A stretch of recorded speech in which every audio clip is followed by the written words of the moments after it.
Que o Palmeiras vive a melhor situação entre os clubes paulistas do ponto de vista financeiro, isso não é novidade, mas no vídeo de hoje do canal do Nicola vou apresentar números assustadores dos concorrentes do Verdão. Preciso falar também sobre demissões no Corinthians, que tem repercutido bastante mal. Já Luciano desencantou no São Paulo. Te atualizo sobre a vontade do Cuca em contar com Dudu. Para fechar, tudo sobre Carlo Ancelotti e as negociações com a seleção brasileira, a possibilidade de o Flamengo contratar um jogador argentino da Premier League, as últimas no mercado, bastidores, finanças e muito mais.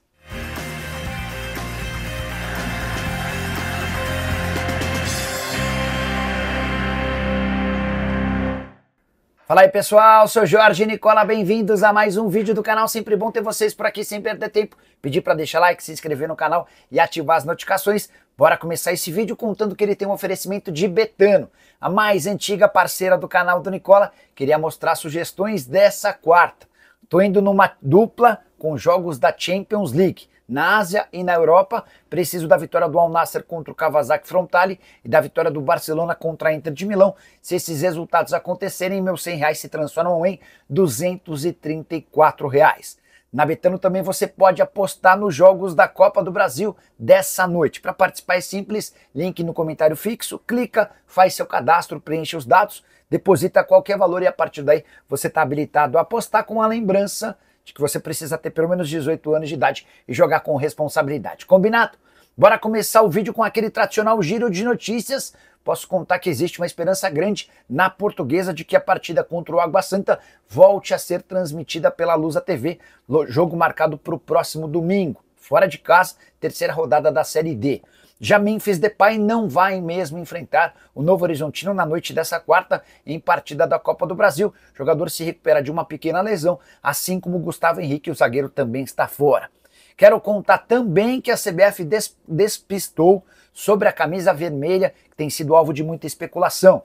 A nota divulgada pela entidade diz, abre aspas, a CBF esclarece que as imagens divulgadas de supostos uniformes da seleção para a Copa não são oficiais. A entidade reafirma o compromisso com o seu estatuto e informa que a nova coleção de uniformes para o Mundial ainda será definida em conjunto com a Nike. Importante, ela não nega que a próxima camisa da seleção número 2 para a disputa do Mundial será vermelha, só para vocês ficarem atentos.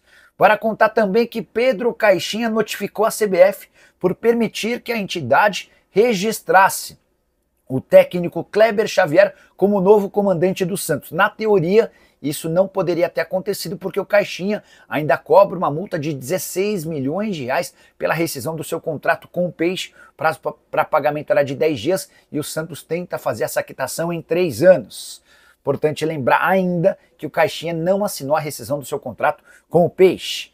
Para completar o giro de notícias, contar que o Vasco segue em tratativas com o Fernando Diniz. Há uma reunião marcada para essa quarta-feira. Se não houver acordo, existe a chance de o Vasco tentar Paulo Pesolano, que está desempregado desde a metade da temporada europeia, quando foi demitido pelo Valladolid.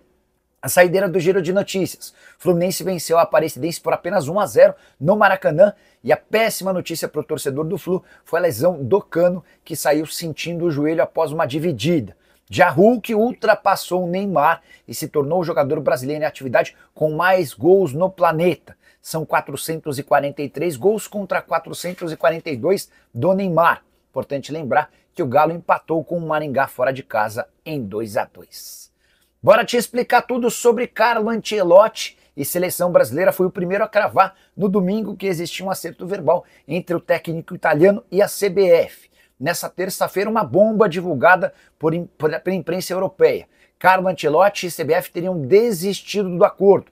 Tudo porque o Real Madrid decidiu demitir o Ancelotti agora e alegou que não pagaria a multa rescisória pela quebra do contrato com um ano de antecedência por causa do acordo entre Ancelotti e seleção brasileira. Diante desse cenário, CBF e Ancelotti decidiram descartar de forma pública o acerto que estava fechado. Aí é uma opinião mais do que uma informação. Tenho a impressão de que CBF e Ancelotti podem estar despistando a imprensa para garantir que o Ancelotti receba o valor da multa rescisória pela demissão. Real Madrid quer demitir, não quer? Então, que pague a quebra do contrato, senão vai ter de continuar com o treinador e a pressa, por parte de torcedores espanhóis para que Xabi Alonso assuma depressa o clube. Real Madrid que tem somente mais uma chance de título na atual temporada do Campeonato Espanhol. Para isso precisa tirar uma diferença de 4 pontos em relação ao Barcelona e os times se enfrentam no dia 11 de maio em Barcelona. Mas Nicola, tá todo mundo cravando que a CBF desistiu do Ancelotti.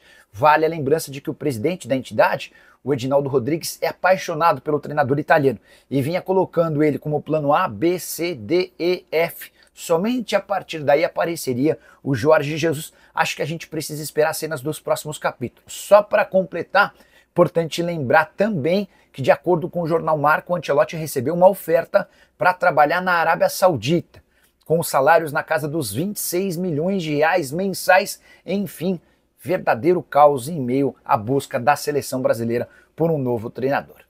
Quero mudar de assunto e falar sobre o Flamengo na busca por reforços. De acordo com o jornalista Beto Júnior, o Flamengo tem negociações com Facundo Buonanotte. Esse é um meio atacante argentino de 20 anos de idade, revelado no Racing, que pertence ao Brighton e está emprestado ao Leicester. Temporada atual de 33 jogos, média de 50 minutos em campo por jogo, com 5 gols e 3 assistências. Ninguém no Flamengo confirma o interesse, mas tem sido assim em quase todos os últimos nomes especulados. Que o Flamengo busca um jogador para dividir a responsabilidade da criação de jogadas com a Arrascaeta, isso é público e notório. Mas o crescimento do meio atacante uruguaio também diminui essa necessidade de contratação em caráter de urgência. O Flamengo inicialmente buscava um reforço para a janela de 2 a 10 de junho, a janela que antecede o Super Mundial de Clubes. Mas é difícil imaginar que alguém possa chegar no dia 2 para atuar com o restante do elenco lá pela metade do mês de junho, que é quando se inicia o Super Mundial de Clubes. A exceção talvez seja o Jorginho, que já tem conversas avançadas com o Fla e talvez inclusive se apresente antes do dia 2, ainda que só possa atuar após a abertura da janela de inscrições. Só para completar em relação ao Buonanotte, atleta cujo valor de mercado é de 140 milhões de reais, seu contrato com o Brighton só se encerra em junho de 2028.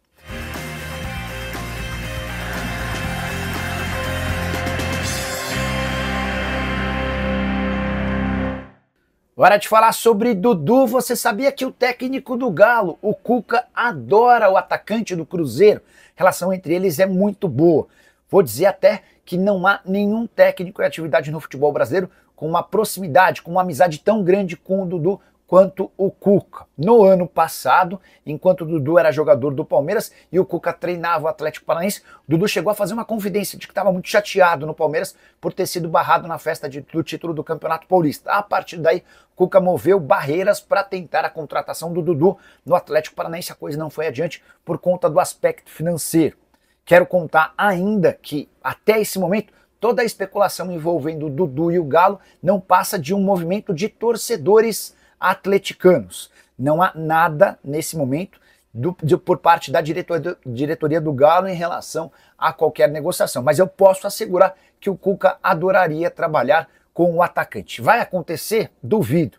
Primeiro por conta do aspecto financeiro, o jogador que ganha 1.600.000 reais por mês. Depois porque haveria necessidade de uma negociação entre Atlético e Cruzeiro, e isso tem sido encarado ultimamente como uma grande impossibilidade. De qualquer maneira, é bom lembrar que nessa quarta-feira, Alexandre Matos, CEO do Cruzeiro, se reúne com o agente do Dudu, o André Cury. Esse encontro acontece em Belo Horizonte para tentar avançar numa rescisão de contrato ou numa saída amigável do jogador. Bora falar agora sobre o São Paulo, e Luciano desencantou. Depois de 12 partidas sem marcar, jogador que virou reserva recentemente e entrou desde o início no confronto contra o Náutico, marcou os 2 gols da vitória de virada por 2-1 do São Paulo. Tricolor, abrindo a terceira fase da Copa do Brasil, chegou a estar perdendo do Timbu, time da terceira divisão do Brasileiro, mas Luciano entrou em ação e marcou os 2 gols que garantem ao São Paulo a possibilidade de empatar no jogo da volta nos aflitos. Importante lembrar também que o São Paulo chegou a 10 partidas de invencibilidade, somando todas as competições. A última derrota para o Palmeiras naquele jogo de semifinal do Campeonato Paulista. Desde então, são 4 vitórias e 6 empates. Só para lembrar que o último gol marcado pelo Luciano havia sido em 13 de fevereiro, confronto contra o Velo Clube, Campeonato Paulista, em que ele também marcou 2 vezes. Só para completar em relação ao São Paulo, Alan Franco saiu de campo carregado. ele precisou ser substituído, ficou no banco de reservas e após o apito final foi levado de carrinho-maca até o vestiário, dores fortes no tornozelo. Existe a suspeita de uma lesão um pouco mais grave, assim que tiver qualquer confirmação, conto para vocês. Beleza? Hora de falar sobre o Corinthians com demissões que repercutiram muito mal nas últimas horas. Corinthians decidiu dispensar Vinícius Manfredi e Sandro Romanelli, que eram superintendentes de marketing e comercial. A demissão do Manfredi foi a mais mal avaliada e gerou inúmeras críticas ao presidente Augusto Melo. Tudo porque o departamento de marketing talvez tenha sido aquele que melhor funcionou no Corinthians da temporada passada. E se você duvida, é bom lembrar que o Corinthians faturou 253 milhões de reais com verbas de patrocínio e publicidade em 2024. Nenhum outro setor garantiu tanto dinheiro.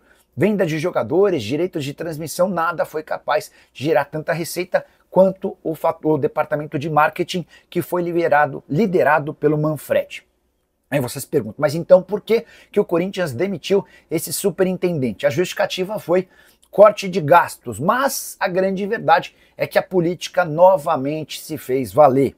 Recentemente, o presidente Augusto Melo colocou como diretor de marketing do Corinthians o Edgar Soares, que é um antigo conhecido na política corintiana, ele é conselheiro alvinegro. Inclusive, o Edgar Soares foi um daqueles que assinou o pedido de impeachment do Augusto, para tentar tirar o Edgar do movimento de oposição e trazê-lo para perto. O Augusto o convidou para ser diretor de marketing. E o Edgar Soares decidiu colocar as suas impressões digitais no departamento de marketing e no comercial, demitindo os dois superintendentes. Há quem garanta que o Edgar Soares, que tem experiência com parte publicitária, é quem vai assumir a partir de agora o departamento e todas as negociações em relação à publicidade. Repercussão extremamente negativa e bastante ruim no momento delicado do presidente Augusto Melo, que tem sido pressionado a renunciar em relação à presidência. Só para completar, muros do Parque São Jorge estiveram pichados contra o Augusto, escritas frases como as seguintes: muito podcast, pouco futebol, doe arena, não é dinheiro do clube, cadê as contas Pinóquio, fora Augusto Pinóquio e fora Augusto Melo. Só para completar, queria contar também que a Gaviões da Fiel, principal organizada do Corinthians, promete brigar pela reforma no estatuto, por entender que os atuais comandantes do Corinthians, que as pessoas que tocam a política do Corinthians há bastante tempo, não são suficientemente sérias. Quero fechar o vídeo para fazer uma comparação assustadora para santistas, corintianos e são paulinos em relação ao Palmeiras. O Verdão foi o único entre os 4 grandes de São Paulo a fechar com superávit em 2024. E os números são gritantes. Enquanto o Palmeiras teve um superávit de 198 milhões de reais, e por superávit entenda que sobraram quase 200 milhões de reais entre gastos e receitas, no São Paulo, no Corinthians e no Santos existiu prejuízo. São Paulo registrou um déficit de 287 milhões de reais, Corinthians registrou um déficit de 181 milhões de reais, enquanto o Santos ficou no vermelho em 105 milhões de reais. Se você somar os prejuízos dos 3 grandes, chega-se a um incrível número de 574 milhões de reais, mais de meio bilhão de reais no vermelho, para 3 clubes gigantes que só veem suas dívidas aumentarem. Enquanto isso, o Palmeiras foi capaz de uma arrecadação total de 1 bilhão e 200 milhões de reais e de um superávit de quase 200 milhões graças a vendas de atletas revelados nas categorias de base. Só para completar em relação ao Verdão, repercussão muito negativa da última decisão da presidente Leila Pereira, que decidiu aumentar os preços dos títulos para sócios do clube. Clube social nada a ver com futebol. O título individual, que custava 15 mil, passa a custar agora 35 mil reais. E se você quiser ser sócio do Palmeiras e colocar toda a sua família, o título familiar, que era de 20 mil reais, saltou para 50 mil reais. E você, o que pensa sobre todos os números que eu contei? Não esquece de deixar like, de se inscrever no canal. Nos encontramos mais tarde. Tchau!